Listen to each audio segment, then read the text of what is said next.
Hai, assalamualaikum warahmatullahi wabarakatuh. Ketemu lagi dengan saya teman-teman. Seperti biasa, saya akan melanjutkan untuk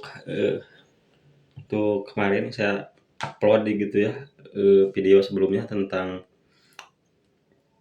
pemberantasan korupsi atau upaya-upaya kita untuk melawan tindakan pidana korupsi ya teman-teman. Nah, selanjutnya yaitu teman-teman untuk diantaranya apa tindakan untuk kita upaya kampanye kita untuk menggalakkan anti korupsi atau pencegahan ya ataupun kita juga ikut perang melawan korupsi yaitu dengan berjaringan teman-teman. Dalam artian berjaringan itu kita punya network gitu antar lembaga-lembaga civil society gitu yang emang konsen di bidang anti korupsi seperti itu ya. Kalau mungkin di Indonesia itu kan ada apa, ada ICW itu yang terkenal gitu ya. Terus ada TII apa itu TII itu Transparansi Internasional Indonesia atau LSM-SM lokal lainnya gitu ya teman-teman. Atau mungkin banyak gitu ya di daerah seperti di daerah-daerah atau di Garut maybe ada GGW gitu Garut Government Watch. Nah itu contoh bagian dari eh, jaringan ya makanya satu sama lain kita harus saling berjejaringan itu antar LSM, antar apa NGO. Nah untuk apa? Untuk ikut dalam bagian perang melawan tindak pidana korupsi gitu ya. Nah, terus ada beberapa keuntungannya teman-teman ketika kita berjejaringan gitu ya. Yang pertama itu poin pertama itu ketika kita berjejaringan dalam gerakan jamiah jamiah jamiah kita untuk anti korupsi. Yang pertama apa?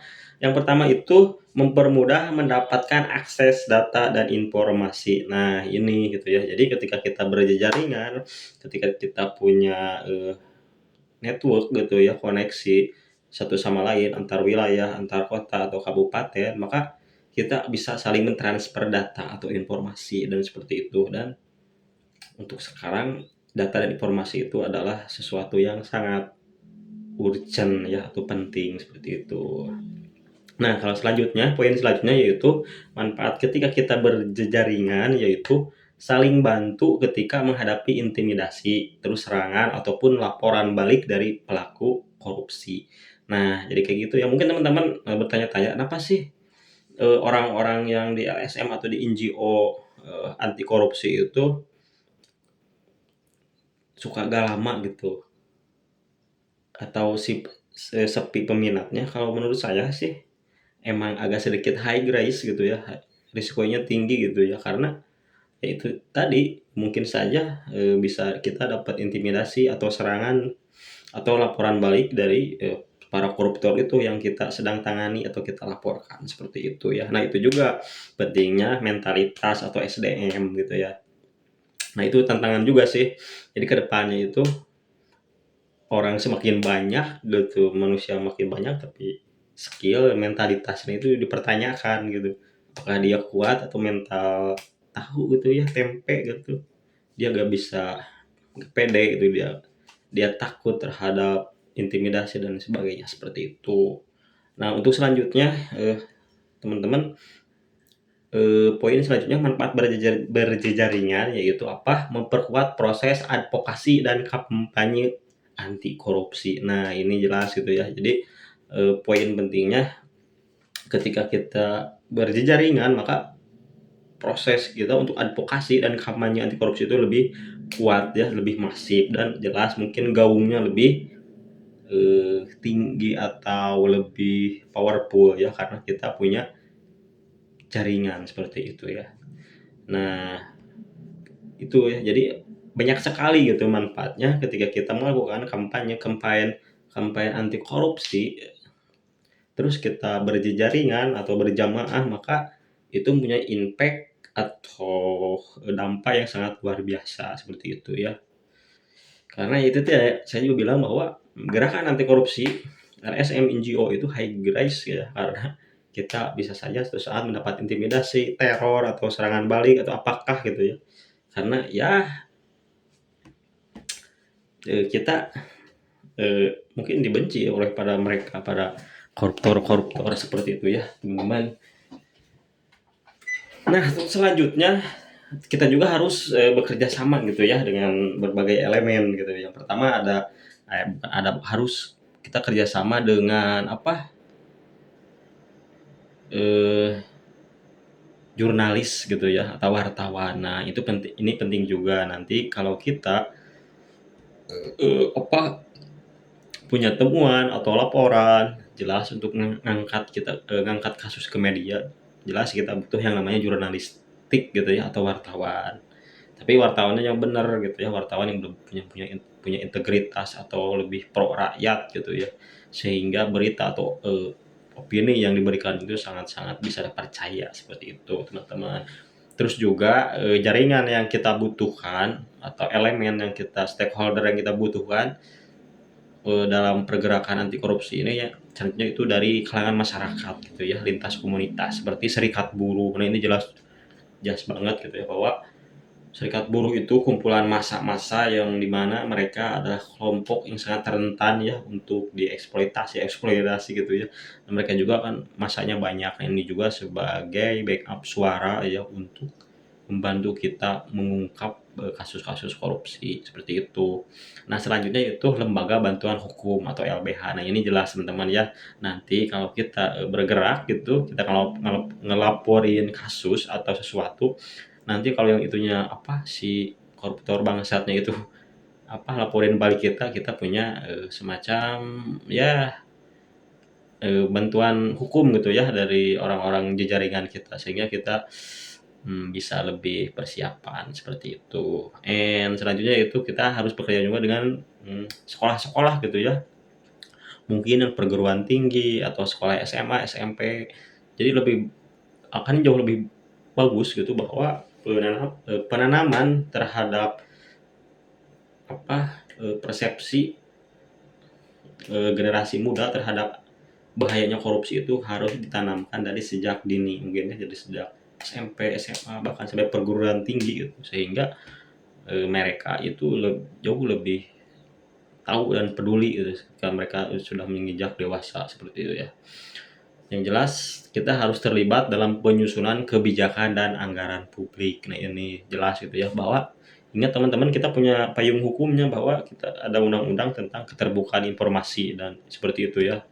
Jadi harus transparansi gitu ya, jangan jangan ditutup-tutupi apalagi itu menyangkut ranah publik ya. Ingat, uang atau duit yang namanya dari negara, dari pemerintah, baik itu anggaran, hibah, APBN, APBD, APBDes gitu ya, itu jelas harus transparansi gitu ya kawan-kawan. Itu uang umat, uang masyarakat, uang publik, bukan uang warisan.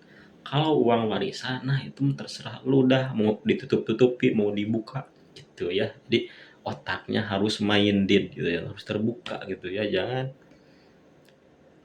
jangan jangan belet gitu ya teman-teman, seperti itu. Nah selanjutnya teman-teman, eh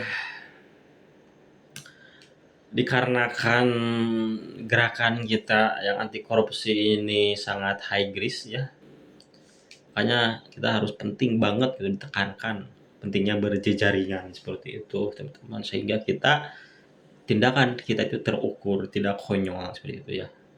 Terus selanjutnya itu aturan memberi jaminan kepada masyarakat untuk terlibat dalam menyusun kebijakan dan anggaran bersama pemerintah. Nah ini penting banget gitu ya. Jadi kalaulah si pihak mungkin perencanaan dari persiapan itu, masyarakat itu harus tahu ya, bahkan sampai menyusun kebijakan dan sama anggaran pemerintah itu harus dikasih tahu semuanya gitu ya, lintas masyarakat.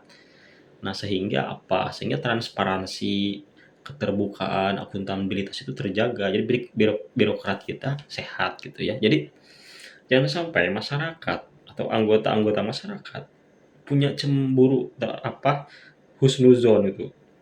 Ini berapa sih uangnya, dipakai buat apa gitunya. Nah itu ketika kita tanya mana ini transparansinya, nggak ada sana.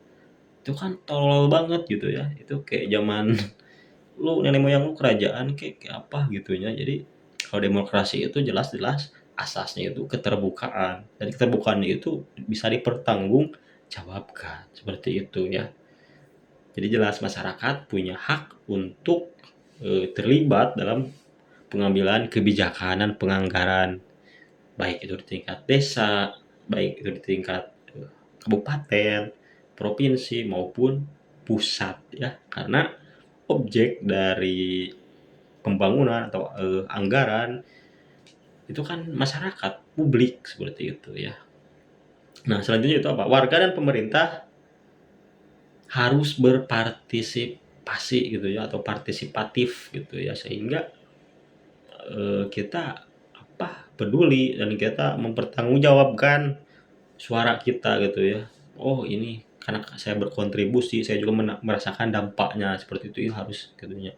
Jadi jangan sampai kebijakan dan alokasi anggaran gitu ya lebih banyak menjawab kepentingan mereka yang terlibat dalam proses penyusunan. Nah, itu parah juga gitu ya. Jangan sampai di suatu perencanaan anggaran tuh yang tahu itu hanya sekelompok segelintir orang, yang lainnya tidak dibawa. Nah, ini sangat tolol gitu ya. Otaknya super promek dungu gitu ya. Karena kita negara demokrasi, maka semuanya harus mengetahui. Dalam artian ini untuk bukan mengurangi lagi, untuk menghilangkan husnuzon gitu ya. Jadi sesama masyarakat itu masyarakat dan pemerintah itu lebih akuntabilitas, transparansi yang terjaga, sehingga kita benar-benar merasakan ini sih manfaatnya demokrasi gitu ya. Tidak ada yang ditutupi, tapi semuanya bisa mengakses informasi yang bisa dipertanggungjawabkan. Nah, itu teman-teman ya. Begitu pentingnya yang namanya transparansi gitu ya. Sehingga kejujuran itu sangat penting ya. Ingat bahwa Nabi Muhammad waktu yang Islam mungkin dia itu beliau disifati oleh sifat al-amin, atau individu yang dapat dipercaya. Nah, itu baiknya kita amalin gitu di kehidupan sehari-hari. Nah, seperti itu ya teman-teman. Jadi betapa pentingnya kita untuk berjejaringan, dan kita juga harus berkontribusi aktif gitu ya dalam semua kebijakan. Seperti itu. Kita memberi saran dan kita memberi kritik gitu. Dan ingat, ketika ada pemerintahan atau apapun itu, ketika dikritik dia malah tidak suka, maka itu ada tanda tanya besar. Ada apakah gerangan kayak gitu ya. Sekian, terima kasih dari saya.